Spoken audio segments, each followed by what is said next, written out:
కాంతమ్మ గారికి పప్పులు తినడం అంటే చాలా ఇష్టం. కందిపప్పు, పెసరపప్పు ఇలా పప్పుల్లో కరివేపాకు వేసుకొని తినడం అంటే ఇంకా చాలా ఇష్టం. ఈ ఆకుకూరలతో భోజనం చేయాలని అనిపించట్లేదు. పప్పు కూర చేసుకుంటే కడుపు నిండా భోజనం చేయొచ్చు. సరస్వతి ఇంట్లో కరివేపాకు చెట్టు ఉంది కదా, ఈ పప్పులో కరివేపాకు వేయకుంటే కూడా కూర ఏం బాగోవట్లేదు. కరివేపాకు ఇస్తేనే పప్పు కూర చాలా బాగుంటుంది. ఆ సరస్వతి ఇంటికి వెళ్ళి కరివేపాకు తీసుకొచ్చుకుంటా అని కాంతమ్మ గారు అనుకొని సరస్వతి ఇంటికి బయలుదేరతారు. కాంతమ్మ గారు ఎక్కడికి వెళ్తున్నారండి? నేనారా సోము, కందిపప్పు చేసుకుందామని కరివేపాకు కోసం సరస్వతి ఇంటికి వెళ్తున్నాన్రా. అవునా కాంతమ్మ గారు, ఆ సరస్వతి ఇంటికి కరివేపాకు కోసం వెళ్తున్నారా? మన ఊర్లో వాళ్ళంతా సరస్వతి ఇంటికే కరివేపాకుకు వెళ్తున్నారు అని సరస్వతి చాలా ఫీల్ అవుతున్నారు. ఆవిడ అందర్నీ కరివేపాకు కోసం వస్తుంటే అందరినీ తిట్టి పంపించేస్తున్నారు. అవునారా సోము, ఆ సరస్వతి అలా తిడుతుందా? ఎందుకురా కరివేపాకు కోసం అందరినీ అలా తిడుతుంది? ఏమో కాంతమ్మ గారు, నాకు కూడా తెలియదండి. కాంతమ్మ గారు, మీరు కూడా జాగ్రత్తగా ఉండండి. నేను ఇందాకే కరివేపాకు కోసం సరస్వతి ఇంటికి వెళ్తే నన్ను ఇష్టం వచ్చినట్లు తిట్టింది. నువ్వొద్దు, నీ కరివేపాకు వద్దు అని నేను ఇంటికి తిరిగి వెళ్తున్నానండి. మిమ్మల్ని కూడా తిడుతుంది కావచ్చు. అసలే మీరు కరివేపాకు లేనిది పప్పే చేయరు. కరివేపాకు ఉంటేనే పప్పు చాలా బాగుంటుంది అని మీరు నమ్ముతారు. ఎలాగైనా కరివేపాకు లేకున్నా మంచిదే. ఆ సరస్వతితో తిట్ల పడడం ఎందుకు?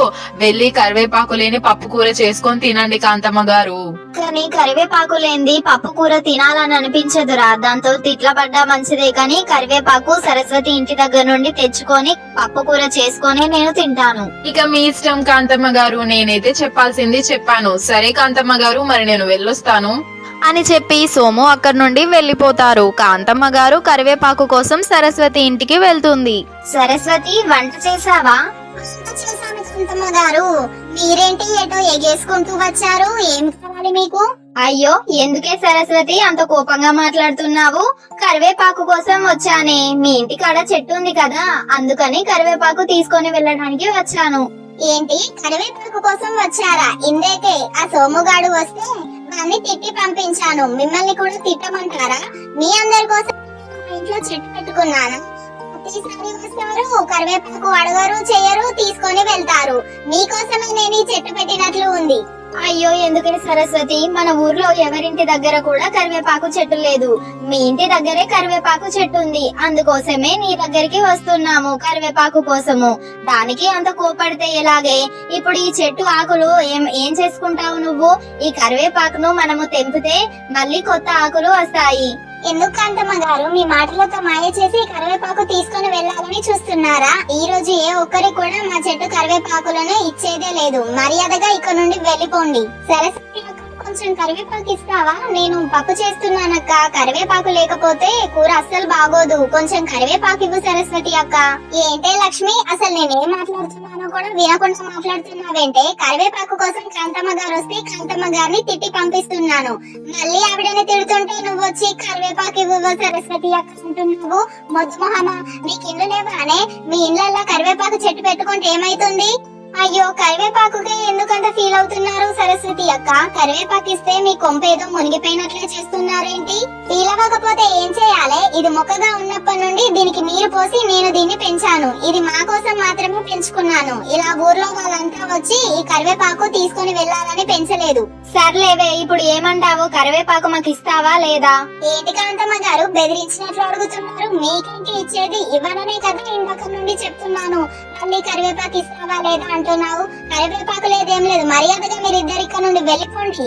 మీ బాధకి నేను ఈ చెట్టును కొట్టేసేలా ఉన్నాను. రేపు ఈ చెట్టును కొట్టేస్తాను. ఏ ఒక్కరు కూడా కరివేపాకు కోసం మా ఇంటికి రాకూడదు.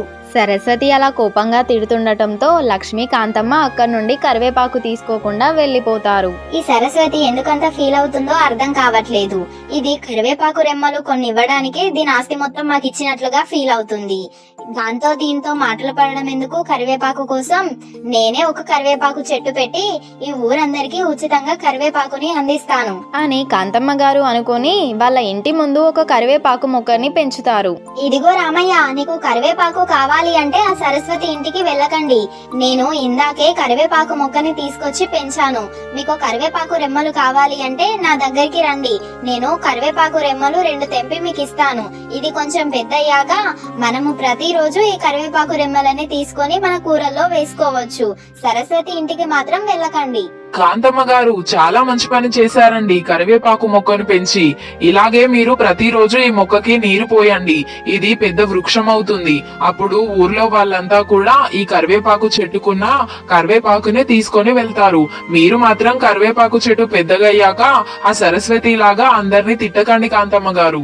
ఒరే వెదవా, ఆ సరస్వతి లాగా నేను తిట్టేదాన్నైతేనే నిన్ను పిలిచి మరీ చెప్తున్నానా? దొంగ వెదవా, ఆ సరస్వతితో నన్ను పోలుస్తున్నావేంట్రా? నేను దానిలాగా తిట్టను. మీరు హ్యాపీగా ఈ కరివేపాకు రెమ్మలని తీసుకొని వెళ్ళొచ్చు. అలాగే కాంతమ్మ గారు. రామయ్య ఇలా చెప్పి అక్కడి నుండి వెళ్ళిపోతారు. ప్రతిరోజు కాంతమ్మ గారు ఆ కరివేపాకు మొక్కకి నీరు పోసి దాన్ని పెంచుతూ ఉంటారు. కొద్ది రోజులకి ఆ కరివేపాకు చెట్టు ఒక పెద్ద వృక్షంగా మారుతుంది. మొత్తానికి ఈ కరివేపాకు మొక్క ఒక పెద్ద వృక్షంగా మారింది. ఇప్పుడు సంతోషంగా ఈ ఊరి ప్రజలంతా ఈ కరివేపాకుని తీసుకొని వెళ్లి హ్యాపీగా వాళ్ళ పప్పు కూరల్లో వేసుకోవచ్చు అని కాంతమ్మ గారు చాలా సంతోషిస్తారు. ఆ ఊరి ప్రజలంతా ప్రతిరోజు వచ్చి ఆ కరివేపాకు చెట్టుకున్న కరివేపాకు రెమ్మలని తీసుకొని వెళ్లి వాళ్ళ కూరల్లో వండుకుంటూ ఉంటారు. అలాగే ఒక రోజు సరస్వతి కూడా కరివేపాకు కోసం కాంతమ్మ ఇంటికి వస్తుంది. కాంతమ్మ గారు, ఏంటే సరస్వతి, మా ఇంటికి వచ్చావేంటి? దారి తప్పి వచ్చావా లేదా మా ఇంటికి వచ్చావా? మీ దగ్గరికి వచ్చాను కాంతమ్మ గారు. ఏంటో నాతో పని, ఎందుకు వచ్చావు ఇంతకి చెప్పు. అది కాంతమ్మ గారు, నేను పప్పు కూర వండుతున్నానండి. కరివేపాకు కోసం మీ ఇంటికి వచ్చానండి. ఏంటి, కరివేపాకు కోసం వచ్చావా? కరివేపాకు కోసమేనా ఈ సరస్వతి వచ్చింది? అయినా కానీ మీ ఇంట్లోనే అంత పెద్ద చెట్టు ఉంది, కరివేపాకు చెట్టు. మళ్ళీ మా ఇంటికి ఎందుకు వచ్చావే కరివేపాకు కోసము?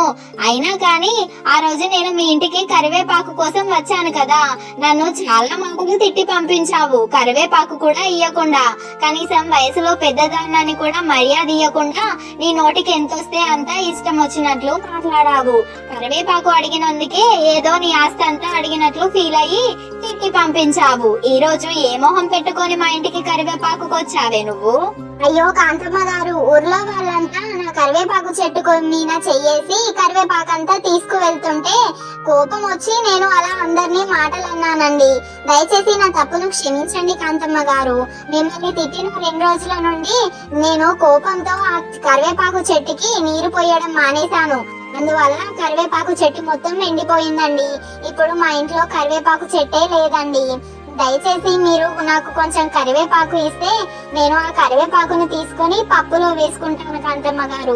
ఇప్పుడు అర్థమైందానే, మనిషితో మనిషికి ఎప్పుడైనా అవసరం పడుతుంది. మన దగ్గర ఆ వస్తువు ఉంది అని ఎప్పుడు కూడా విర్రవీయకూడదు. సర్లే, నీకు ఇప్పుడైనా బుద్ధి వచ్చింది నీ దగ్గర కరివేపాకు చెట్టు లేకపోవడం వల్ల. సర్లే, పప్పు కూరలోకి కరివేపాకు కావాలి అన్నావు కదా, అదిగో చెట్టు.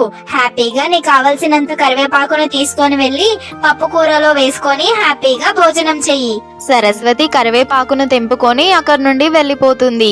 ఈ విధంగా కాంతమ్మ గారు ఒక కరివేపాకు చెట్టుని పెంచి ఆ ఊర్లో వాళ్ళందరికీ ఉచితంగా కరివేపాకుని అందిస్తారు. ఇలాంటి ఇంకా ఇంట్రెస్టింగ్ వీడియోస్ కోసం మన కార్టూన్ టీవీ అనే ఛానల్ని ఇప్పుడే సబ్స్క్రైబ్ చేసి బెల్ ఐకాన్ యాక్టివేట్ చేసుకోండి. మేము ఏ వీడియో అప్లోడ్ చేసినా అది మొదటగా మీకు నోటిఫికేషన్గా వస్తుంది.